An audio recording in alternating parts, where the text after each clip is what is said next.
happy Thanksgiving, or should I say Thanksgiving break. That is right. For my very first time anchoring this show, we get to bring you plenty of basketball, volleyball, and cross-country news. So, before you head to the airport for those flights home, we're here to bring you the latest on all things CU. Let's get going. On Monday night, ABC 7 News reported the University of Colorado is planning on firing Coach Mike McIntyre at the end of the season. Even though it was picked up nationally, BuffSports Live has been unable to confirm the story, and neither has any other media outlet that covers the Buffs. Still, that made Colorado football's weekly press conference on Tuesday a little bit awkward, with Coach Mack bringing props and attacking anonymous sources, calling them gutless. Still, Coach Mack is not worried about his job, saying he felt supported by the CU administration, but he was defensive about his coaching career. When I came here a few years ago, this was the worst power football program, a laughingstock of college football. When I went to San Jose, it was the worst football program in Division I, period. And we turned that around. We came here. The gold helmet is not tarnished anymore. If you look at what our kids have done off the field in the last year and a half since I got my guys in here, we're not going to be on the front of Sports Illustrated. Tons of guys hurt. Let's face it. Look at the Cleveland Cavaliers without LeBron James. Players matter. I think it's good we were ranked 19th in the country. I think all that's good. I think it's good that we beat Nebraska. I think it's good that we beat CSU. So that I think those are good things. I think those shows mark we're going and doing well. To Coach Mack's credit, Rick George sent out a statement before the press conference saying he has not made a decision on the status of the football program. Still, Coach McIntyre is on the hot seat after losing 5 games in a row, and you saw McIntyre repeat the excuse he gave after the Washington State game, blaming the loss on injuries after saying injuries weren't an excuse. Here's Lena Takahashi with a recap of the week's loss against Washington State. The Buffs lost another seemingly winnable game today against the Washington State Cougars 31-7.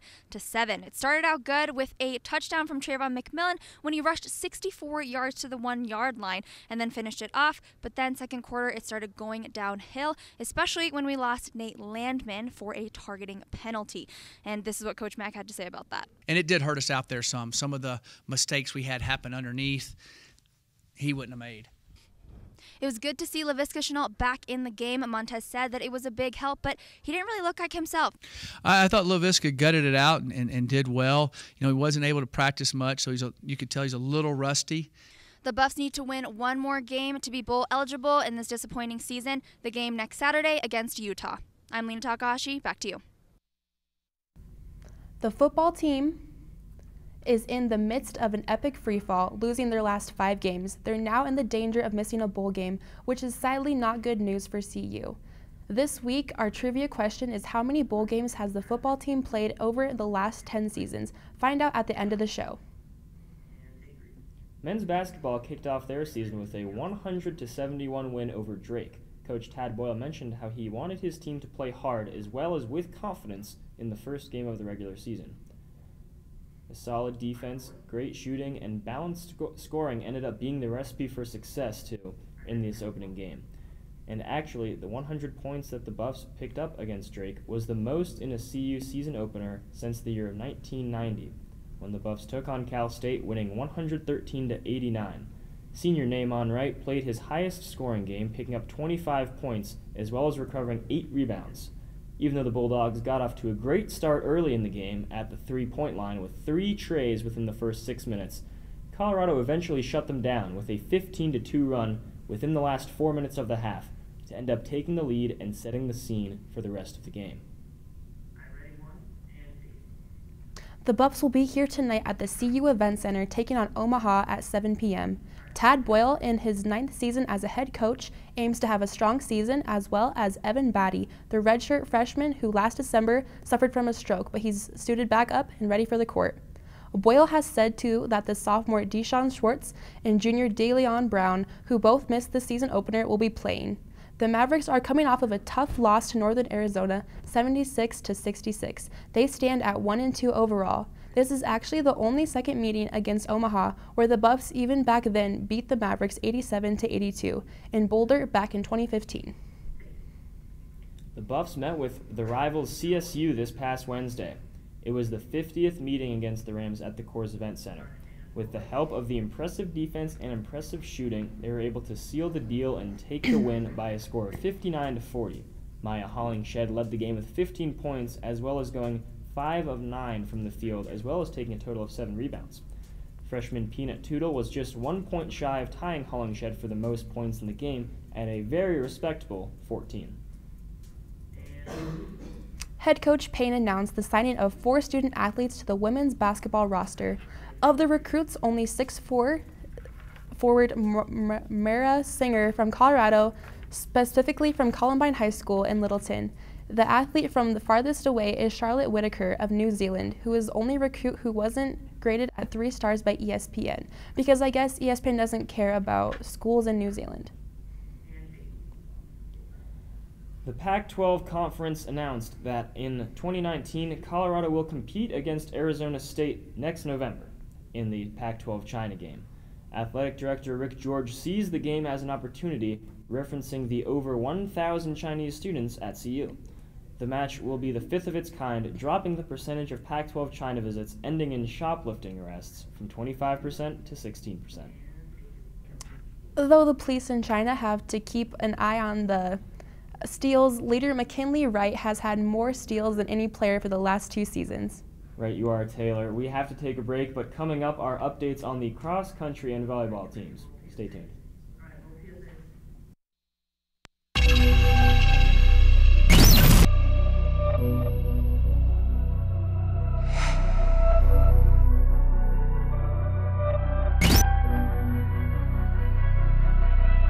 This deserves a second look.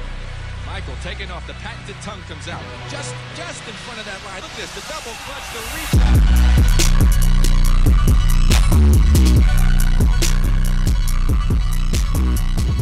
Pass in left wing, looks behind him, wide open, right wing, up top, open for 3, fires.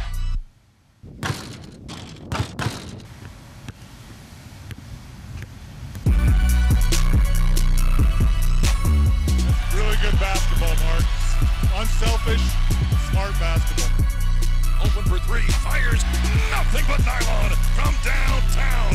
Good ball move by Colorado. Junior Joe Klecker of the cross-country team won his second Mountain Regional Tournament individual title as many years. The men's team finished 3rd overall in the meet. The women's team placed 2nd in their tournament, which automatically secures them in a spot in the NCAA tournament. 10 Buffs were named to the USTF CCCA All-Mountain Regional Team, tied for 2nd most. The most players from any one team were Arkansas, who had 14 players make the team. Here's the list. This is Joe Klecker's 2nd straight time winning the regional title and his 3rd time making the all-region team. Both cross-country teams are headed to the NCAA Cross-Country Championships tomorrow in Madison, Wisconsin. Coach Mark Wetmore has been frustrated in the past because the championships have just 8 days after regionals, but he's encouraged because the weather is not expected to be good in Madison, which Wetmore thinks will be an advantage for CU.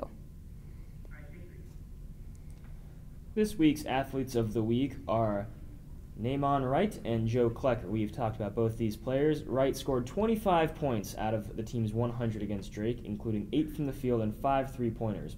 Klecker, as we said, was awarded the USTF CCCA Mountain Regional Men's Athlete of the Year, as well as his strong performance in the regional meet. Last Friday, the Arizona State Sun Devils volleyball team came for the event center, only to be swept by the Buffaloes despite the sweep that was fairly close in the match. With 2 sets decided by 4 points or less, Alexis Smith was tremendous again, leading CU with 16 kills. Despite the Buffs' slow start in each of the 3 sets, they were able to come back each time. The season is starting to come to a close, as it was the final evening game at the event center this fall. The volleyball team had another Arizona match on Sunday, hosting the Wildcats for Senior Day. Despite a dominant showing in the first two sets, winning the two by a combined score of 50-29, it was not enough for the dub. It was a pretty rough collapse for Colorado, losing all three of the final sets. CU was never able to find its footing after the dominant second set, accumulating 16, 20, and 12 points in the final three sets. The volleyball team is in action tonight against Oregon. The volleyball team is officially done at the event center, and they will be concluding their season with a 4-game road trip. As said earlier, the road trip starts tonight in Eugene and will continue Sunday in Corvallis against the Oregon State Beavers. Next week, on Wednesday, they will travel to Los Angeles, and on Friday, they will face off against the Utes in Salt Lake City.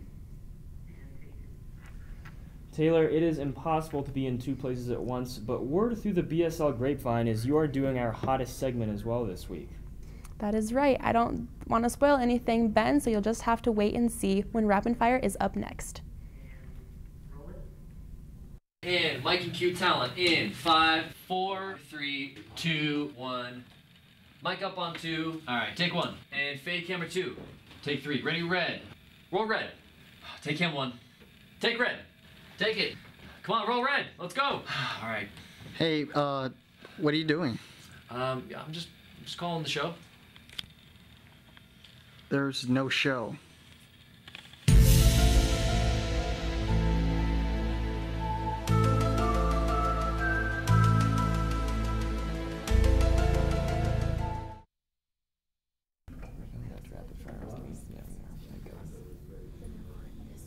For this upcoming week, the cross-country team will be competing in Madison, Wisconsin for the NCAA Championship, with the live stream also available on ncaa.com. Colorado's own Danny Jones also picked up Pac-12 Women's Cross-Country Athlete of the Year. Thanksgiving break may have just begun, but don't stay out too late, you've got a game in the morning. Tomorrow is senior day for the football team as they host the Utah Utes for the second-to-last game of regular season. Running back Trayvon McMillan rushed for 73 yards on 9 carries plus a touchdown in the last game against the Washington State. We will see if he can do more than that, with one hand rubbing away the sleep in his eyes. This is the earliest game of this season at 11:30 a.m. Women's volleyball will continue to stay on the road to take on Oregon State November 18th at 12 p.m., hoping to seal the deal with a win. Last but certainly not least, women's basketball will host the UNC Tar Heels, also on November 18th at the CU Event Center at 1 p.m. Last week's win over the rival CSU hopefully will help to set the mood for this week's matchup. And of course, to catch all the action, go out to Pac-12 Network. Don't forget to support your Buffs. I'm Taylor Sadesky, and this is Rapid Fire.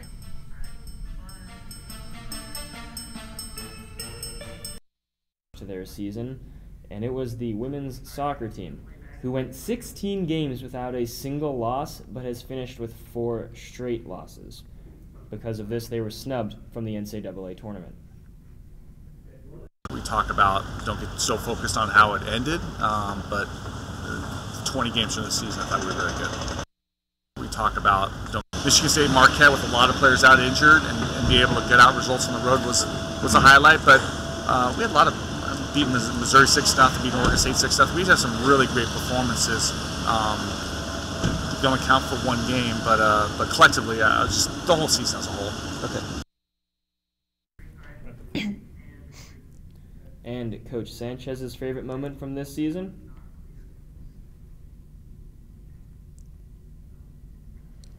Okay.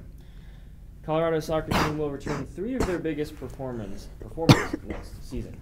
Taylor Korniak, Tatum Barton, and J.J. Tompkins. And in the spring, Coach Sanchez said they'll be working on improving their individual performances.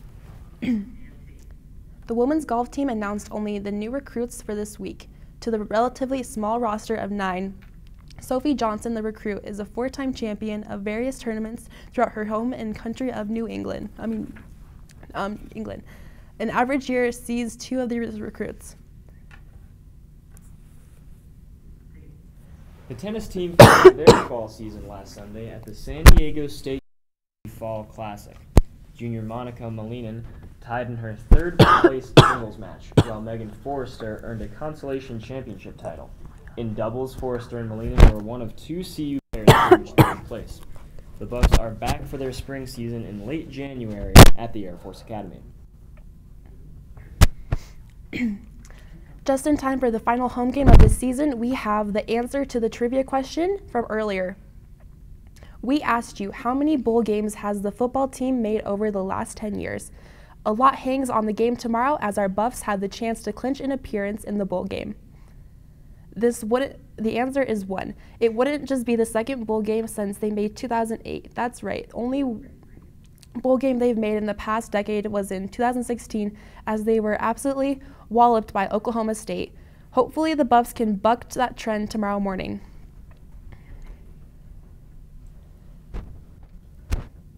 The 2018 football class will finish their Folsom career on a special day. Colorado will play Utah for its 500th game at Folsom Field. The turf crew went further than their weekly touch-up of the field, training the 50-yard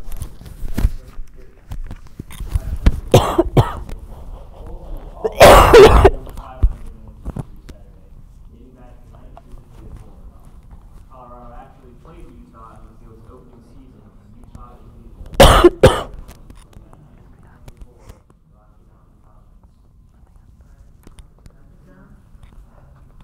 Wow, 1924, you know, it kind of feels like that's how long this semester has gone, and I'm feeling that. I cannot be more hard. I'm going to sleep for the next 10 years. You know, luckily for me, we're all done with this show for. We will see you guys at the end of the month. Peace out, and have a great break, everybody.